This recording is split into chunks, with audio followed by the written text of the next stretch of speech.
ज्वलल्ललाटपट्टपावके किशोरचन्द्रशेखरे रतिप्रतिक्षणं मम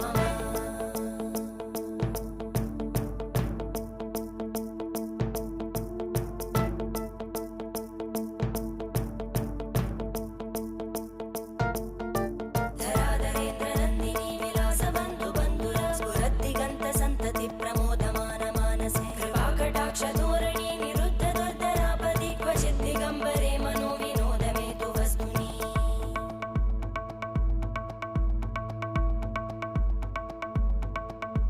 जटाभुजङ्गपिङ्गळस्फुरद्